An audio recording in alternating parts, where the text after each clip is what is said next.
So the NHL restarted. Yeah, we're going to get started with that. Just a long pause and then that.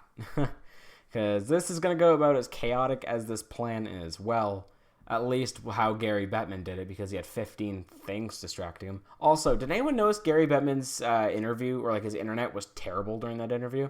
Yeah, even my internet on a FaceTime call is good. Like, is better than that.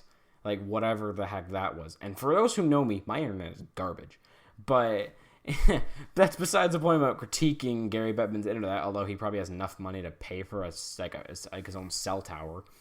But here's the thing. It was actually quick. They announced it quite quickly. And we're getting summer hockey. Two of the things that people want most. Wait, the NHL did something good for once. Like, that's really surprising the NHL did something good for once, right? Am I the only one going insane here? Probably. I mean, I don't know. I mean, I could be slowly going insane. I mean, you are listening to a podcast about a guy ranting in front of a mic for who knows how long. Fun times. But also, it's like they're agreeing on something. The board is agreeing on something, and then, Tampa and Carolina decide to vote against it, because, of course, there had to be two. Yep, there had to be. But that's besides the point. We'll get to that later. Like the hub cities, they announced hub cities. This is working quicker than I thought. They only had two at one point. Huh? What? This is happening. They're agreeing. This is happening. You're listening to a guy rant in front of a mic, but the NHL agreeing about something. This is great. We could have hockey back, and they picked Columbus. Yeah. All right, fine. Hockey back in Columbus. I mean, Canada would be cool without any people in it. Come on. I mean, that would be sick. But, I mean, a lot of them make sense. Besides Chicago, but a lot of them make sense. I mean, Vegas, there's a crap ton of hotels. There are literally hotels surrounding the poor arena. Great. Edmonton. Apparently, what I heard from TSN, there's a ton of arenas surrounding it. Great, cool, fine. Toronto, it's like dead smack I live in Toronto, it's dead smack downtown. Like, it's right there. Like, right there. It is just, you drive home that, like, it's, like, right there. You step out of the train from Union Station, you walk 2 steps, you are right there. Like, literally, like, if you go out into, like, the main walking area, which gets you on, like, I think it's Front Street, and there's, like, another place behind it, so it's kind of like a little tunnel. It is, like, right there. You turn to the left, you get onto Front Street. You turn on the right, you get to the ACC. I'm calling it the ACC. It's right there. And Vancouver. Okay, I get it. I mean, apparently there's, like, a lot of low infection rates, good testing, and a ton of arenas. Yes, but they have Vegas, then they have LA, and Vegas is pretty much confirmed to be a hub city at this point. I feel like it's kind of like two people working on like a relationship, and it's just like everyone's waiting for them to confirm, and everyone else is just sitting in the back of the room like, just do it. But who knows? And then there's LA. I mean, that makes sense why they choose LA. I mean, I think Staples Center's a good arena. Staples Center's always been kind of like a marvel in terms of arenas. And a lot of the other ones that they've had on this list are new-ish. I mean, besides probably Columbus and LA, which are probably a bit older. But, I mean, Staples Center's been a great arena for years, and I'm not honestly surprised, nonetheless. But, I mean, hey, this could have been a great opportunity to test the ice arenas in some upcoming markets like Kansas City or Quebec City. Although take away from Quebec City because they have a crap ton of infections and things have gone wrong and yada, yada, yada. There's probably going to be a dispute with Quebec. Plus, I'm guaranteeing probably not a lot of people want to live in Quebec City. That's just a point. No offense to Quebec City. It's a great place, but probably not a lot of people want to speak French besides people who have played or will play for Montreal at one point. And then, I mean, I had Hartford written on this list of potential teams, but I mean, we've seen Winnipeg struggle with a small arena. I'm guaranteeing no one would want to go to Hartford. I mean, maybe, if you like New England. Then there's Kansas City. That would be a great potential market. I don't know about the arena surrounding it, but it would be. And then there's Atlanta. It's right downtown as well, although there are protests going on right now. But I'm not focusing on that, since that's not sports related. If you just Yeah. I am not going to joke about that. I have nothing else to say. I mean, the CNN hub was like ransacked the other day, which is connected to Phillips. Yes, I still call it Phillips, even though I don't live in Atlanta. I mean, there are also if you go in Forbes, there's like 7 teams that are about to that are in debt. Huh? Well, I mean, not surprised considering Gary Bettman's in office, but I mean, huh? How? What? Huh? I mean, some of them make sense. I mean, Arizona and Florida are on that list, but Columbus? Really? Huh. I mean, all their playoff failures make sense, but Columbus, like that's a shocker to me, honestly. But I mean, like Winnipeg is on there, which again, shocker. They have a tiny arena, and yeah, I get it, but having around 13,000 people a game plus okay jersey sales and all that, yeah, they're in a small market. They're in a small market in Manitoba. That I'll say that. The only other team's the Blue Bombers, and yeah, CFL is on life support, basically. It's been on life support for a number of years. And the Islanders. That's no surprise. That is no surprise that the Islanders are currently under, or that are, at a loss right now. Like, shocker. The Islanders, who generate like 12,000 people a game, are in debt. It's only a couple million, but shocker. Also, Florida's $30 million in debt. Huh? How do you... I get it. Poor marketing, poor attendance, and poor management, but still. That's a lot of money. No owner's going to pay off that debt. Not even with a Cup Finals appearance. Oh. We could lose teams. We could lose teams. That's a thing. That's a thing that no one expected. Cool. And you guys wanted a normal podcast. Well, surprise, surprise. This is how it's going to go. We're going to mention teams, too. And they're going to get heavy. They're going to get really heavy. Well, let's talk about the reasons for the teams deciding that they don't like the 2014 playoff system, even though the NHL spent 2 months trying to think of it. The Hurricanes' reason was they don't want to add another round to the playoffs, and they don't want to face the Rangers. Here's the thing, Carolina. You faced Washington last year, which was a way better team than the Rangers. Like, even compared to this year's Rangers, last year's Washington was really, really damn good. Everyone was playing on their best compared to 20. Like, if people were playing at their best in 2018, they upped the bar. And then, they kind of went and lost in 7. I mean, to be totally honest, I wasn't kind of happy with Braden Holtby for letting in that goal above his shoulder. Like, seriously, it was like a backhand golf shot, and it went above your shoulder. Like, all right, fine. No wonder why you don't renew your contract. Jeez. But I mean, to be totally fair, their goaltending tandem's good, and Artemi Panarin's like on fire right now. But it's been 3 months. It's probably gonna be 4. So who knows? It's going to be a quarter of a year by the time we get hockey back. That's insane. Not even like hockey news, not even trades. That's, yeah, I don't like it either. The Lightning's reason was they have a bye. That kind of got turned into a pointless venture because automatically off the bat, the NHL said, okay, you guys will go play for seeding then. Which means that the President's Trophy winners could be a 4th seed.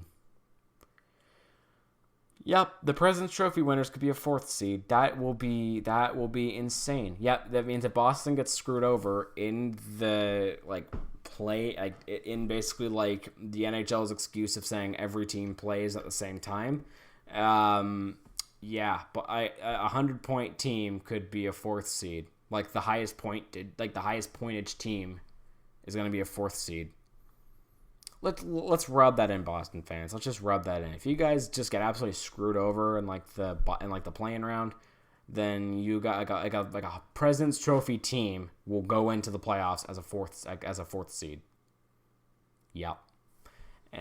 Here's my opinion. Okay, I'm gonna get into my opinion because it's gonna be way interesting.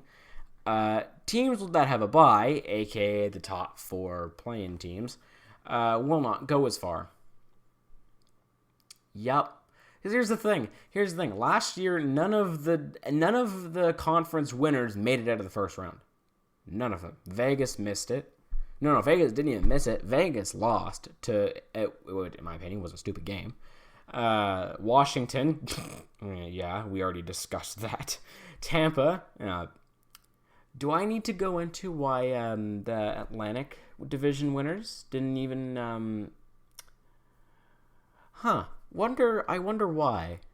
Let's leave that to the imagination. By my expressions, what do you think?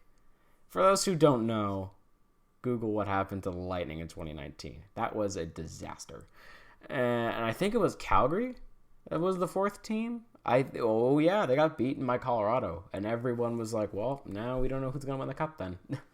Everyone's bracket got broken out of the first round. I feel like everyone had the Lightning winning and then just took off. I think besides me, who didn't really like the Lightning, but whatever. Funny enough, I knew someone who predicted St. Louis to win. Then yeah, I wish we would have bet on that. Or, here's another one. A lower seeded team, so for example, Arizona, will win the cup again. I have reasons for this. They're interesting. One of them is that Arizona, I don't know. I see something special in Arizona. Like, I can picture it. I can picture the cup celebration. I can picture whatever in their away jerseys. And I don't mean in their Kachina because I don't think they'll win it at home. But I do picture them winning. Like, in the near future, I do picture, the in my head, I don't know why. I feel like I'm describing it like a psychic. I feel like I can picture cup winners, like, in the future. And one of them's not Boston for some reason. I don't know why. But I think I can see Arizona winning. I can really see Arizona winning. It's clear as day in my mind. I can see Arizona winning. Maybe I'm insane. I don't know. But this is documented. This is going to be recorded and posted on the internet. So if they win, the NHL, pay me. Hire me, please. I need more money to collect jerseys. But that's besides the point. Anywho, or I can picture other lower-seeded teams winning it. Like, for example, Montreal. If Montreal wins it, the NHL will implode. I don't see Chicago winning it, and only because they're facing Edmonton, and I think Edmonton was better than Pittsburgh this year. Yeah, I did feel like Edmonton was way better than Pittsburgh this year in terms of firepower and goaltending and all that.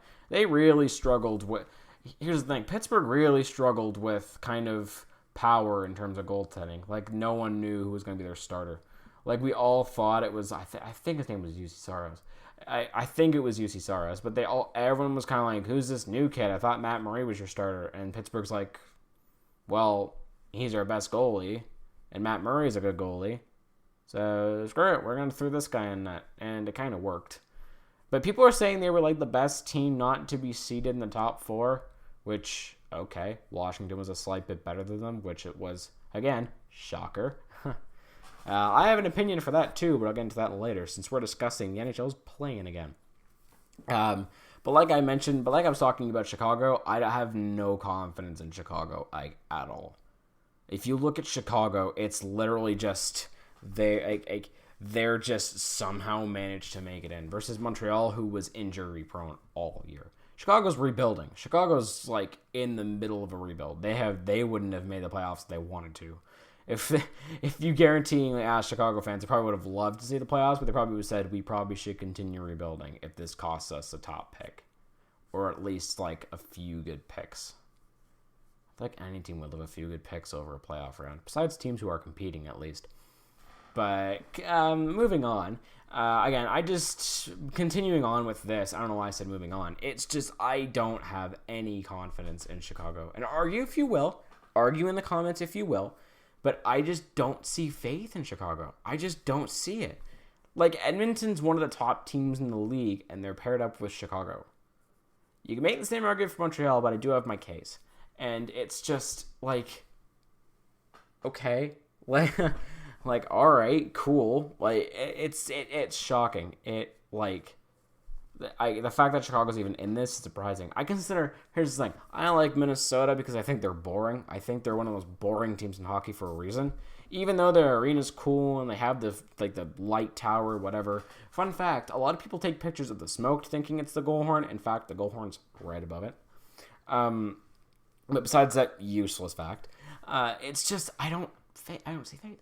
Like, I get it. The home ice advantage would be interesting to see if they do pick Chicago, but I don't see it. I don't see it. I think their cup runs over. I genuinely think it's over. I don't think they're anywhere close to competing. And I think Montreal was close, but here's the thing. They were injured a lot this year. Montreal was insanely hurt this year.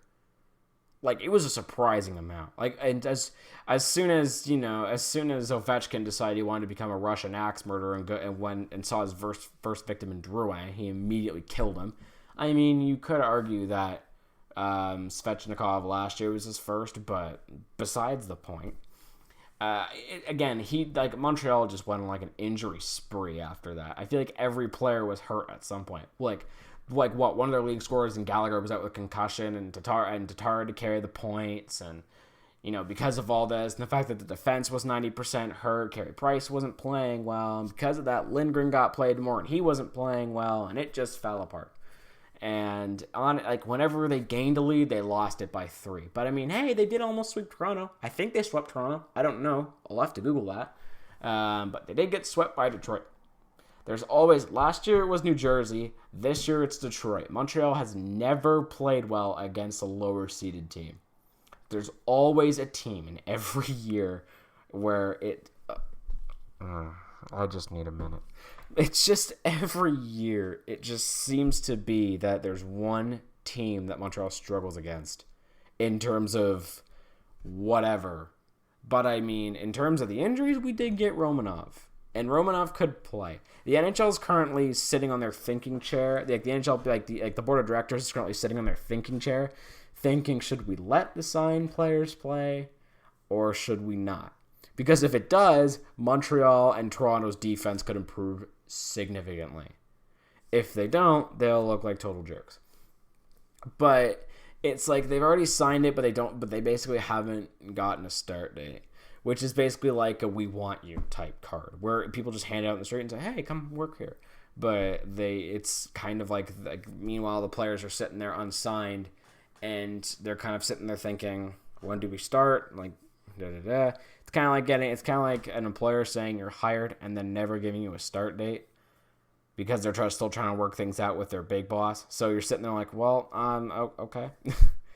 And you're in the middle of a pandemic, which is also interesting because it'll be interesting to see how the NHL kind of avoids that whole scenario, whether just by giving people hockey. Probably. That'll shut us up. Columbus, I would say another team to watch is Columbus, extremely. I say that Minnesota's boring, and yet Columbus in the same expansion draft has done like twice as much nothing as them. But they have a cooler look to me for some weird reason. They're more promising, quote unquote. But they do look. But I do see a better light than Toronto. And I do have a hot take. Hot take about Toronto. I'm just gonna kind of throw this out there. Hot take with Toronto. I don't think they're gonna win the cup with this core. Let that sink in for a minute. I don't think they're gonna win a cup with this core. There's a lot of things that Toronto needs, and they're not addressing it. They addressed defense. They addressed the fact that they needed a defenseman, and they got a defenseman, but I don't know how Letton's going to perform NHL-wise. There have been a ton of players that haven't improved NHL-wise. There have been a ton. There have been countless KHL players which haven't performed. And here's the thing. For some random reason, Kyle Dubas loves signing players to ELCs, especially KHL guys. And a lot of those KHL guys haven't shown their potential yet.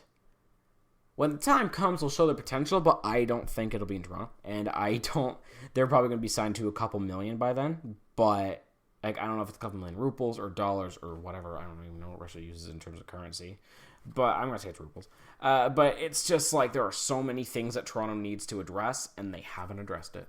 And the one big thing is offensive depth. I don't know why they haven't addressed that in forward depth. Their bottom 6 lines are awful. I have noticed it, and I don't think anyone else has noticed it. Their bottom 6 lines are garbage. Garbage. Their fourth line's awful.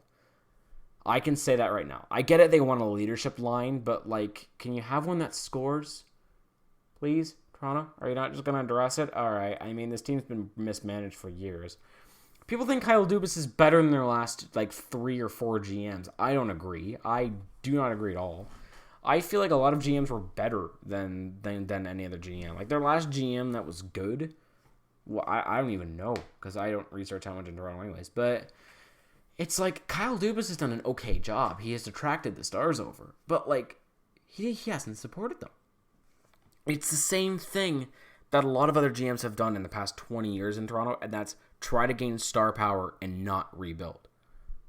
I think it was Lou Lamoriello. That has done a great job at kind of getting rid of that star power aspect to the Islanders, and has just focused on building a solid team with a good core and being led by Varlamov. And great. That is like unbelievable. I 100% believe in the Islanders more than I do Toronto for a reason. Even though the Islanders aren't as good as Toronto, but I do believe in them more. Because the fact that they've addressed everything. They addressed everything the Islanders needed. Like the fact that their scoring was only led by Tavares. That's a good one. Their goaltending it was okay. I didn't mind Grice. But Halak was big in the Islanders for a while. I would 100%, they have done a fantastic, Lou Lamoriello has done a fantastic job, in my opinion, at addressing what the Islanders needed. And it started off by getting rid of Tavares. And as soon as, I think they offered Tavares a contract, but after realizing what they could do, they kind of just went, okay, go sign somewhere else, we don't care. And he did, he signed in Toronto. The fans, I don't think the fans are happy, but their GM is probably like, okay, good. Now we have that mound of cap space off of us. Let's focus on what we need. Compared to Toronto, who thinks, yes, our cap space is locked up by 3 guys. I think we're cup contenders now. Yeah, what are we doing? So that's a hot take off of my back for Toronto. If Toronto wants to be good, they have to fix 3 things. And those 3 things are defense, goaltending. I mean, Freddie Anderson can't carry it by himself, and most of their defenses and most of their backups have been crap. And offensive depth, because 3 guys can't lead your scoring and get you a championship. Look at St. Louis. St. Louis's scoring was led by everyone. And Edmonton. I say offensive depth. This is actually the team that could prove it. They scooped up James Neal for like nothing from Calgary, and their goaltending's good. I'm surprised. But also, they have that Ken Holland effect, and I say this as I love Ken Holland. Off my rocker, I love Ken Holland. He's one of my favorite GMs in the league, and it's because of one reason: he knows how to build a team properly. He knows how to take a team from like the most mediocre wish-wash team you've ever seen and turn them into a powerhouse. And also, Edmonton is a really easy schedule. They face Chicago, but it's like he can take a wish-wash team. He did this with Detroit too, and he turned them into a superstar by like smartly trading for certain pieces. And he absolutely stole a key offensive piece in Anthony C, who's been okay in Edmonton. He finally hired the right coach who gave Draisaitl his true power, and he's been fantastic this year. He's addressed the one key piece that Edmonton's needed, and it's support. You probably hear my chair squeak because I just leaned back. Like, they gave him support. For the entirety of 5 years, I think it's 4 or 5 years now. McDavid's been in the league 4 years. That's insane. He's like, for the entirety of the 4 or 5 years McDavid has been in the league, he's never had support up until this year, in my opinion. He's never had support. And again, one bad year in Calgary, and all of a sudden they want to get rid of also one bad year in Calgary, and Calgary wants to get rid of James Neal. Edmonton said gladly, we'll take him. and also Ken Holland got rid of Milan Lucic. He best GM in Edmonton history right there. I don't care what people say. He freaking stole. He got rid of Milan Lucic's contract. B, he got James Neal, which, if his resurgence in Vegas says anything, alrighty. Great. Good to have him. Good to have you here. I could go on about Ken Holland, but I think this might get too long. But he was fantastic. This might be an interesting podcast to listen to if you're listening to this in your car or something. In which case, hi, I'm glad you have YouTube Premium. It's fantastic. It's honestly fantastic. It's just, I could go on about Ken Holland because he's a really intelligent GM when it comes to building. And if you're a baseball fan and you're listening to this, waiting for a baseball episode to come up, me too, because the MLB hasn't done jack. The MLB has done nothing, but honestly, I could go on about Ken Holland. My comparison to him would be if Dombrowski could like rebuild a team. Dombrowski is a smart general manager when it comes to building a contender. And I say that as a Sox fan who was under the influence of Dombrowski. But look, he turned the Expos into a powerhouse. He turned the Tigers into a World Series contender, and he turned the Red Sox into an absolute like juggernaut. I'll do a recap episode on the 2018 Red Sox as a guy who experienced that team firsthand. That was an insane year, and I loved that playoffs. After the disappointment in 2017, I was glad to see that Red Sox team win. I was so happy for every win. I was like, great, we win. On to the next one where we'll most likely win it again. It was incredible. I loved it. But back to hockey. Honestly, my comparison to that would be like last season. Last season was incredible. We were really good by the end of the stretch in terms of Montreal. But honestly, if the 2020 season has anything to say, I could see. I'm gonna kind of finish it off here with like a good kind of point, and it's if you can take anything away with this, is that we would see more stories like the St. Louis Blues come out of this. We could see so much more from this kind of, I don't know how you describe it. Like, this playoff format could prove some things. Like, I'm not joking. That long pause is there on purpose.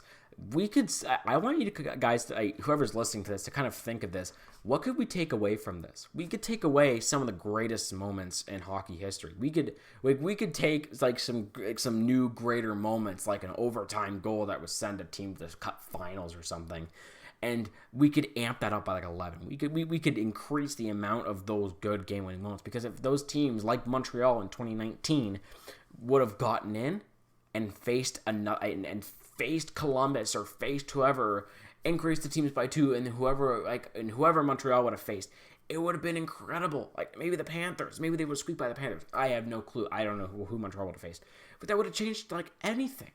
Maybe Boston would have been knocked out by another team. Maybe Boston wouldn't have faced Toronto.